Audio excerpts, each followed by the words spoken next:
Hey, how we doing, folks? Interface here, and we are back in iRacing for another track guide in the Super Formula Lights. This week we are at the fantastic Road Atlanta full course. And what can I say? This is one of them track combinations which is just incredible. The car is something else round here, as you will see, and at least in the dry anyway. So we've got the car, we've got the track. This is the realistic weather conditions, although I did override this. So we have got 78 degrees Fahrenheit and 69 degrees Fahrenheit. Cloud cover 0 to 85%, chance of rain none, because I just want to be able to drive and get this done for you guys. Humidity is 25 to 51%, a low wind speed. We have set the track condition to 44%, and the practice time is April 1st, 2024 at 9 AM. Everything else I've set to auto, and that's it. So the lap I'm going to show you is a 1:13.049. So we'll have a watch of the fast lap on board, and then we'll get on with the track guide. So I'll see you shortly.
Now that we've watched the fast lap, we'll go on board and we'll go through the track guide.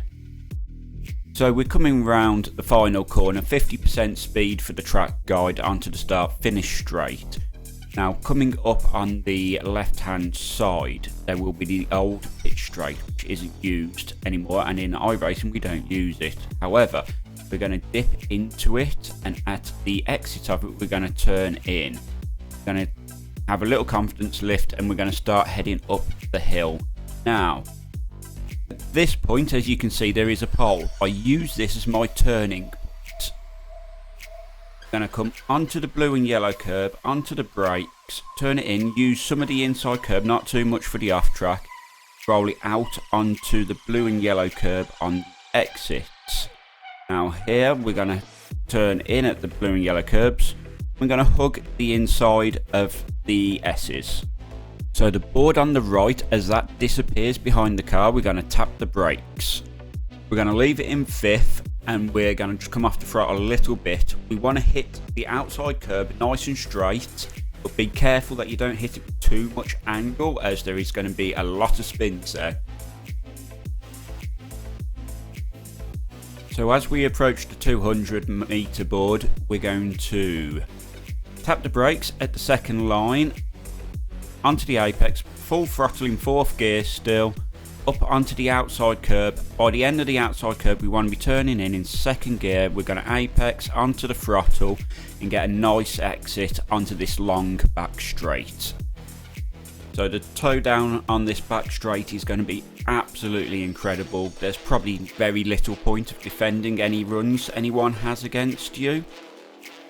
So as we approach the 100 meter board, at the second line we're going to hit the brakes nice and hard, 80%, turn the car in, Now here we're going to use a good chunk of the left-hand curb.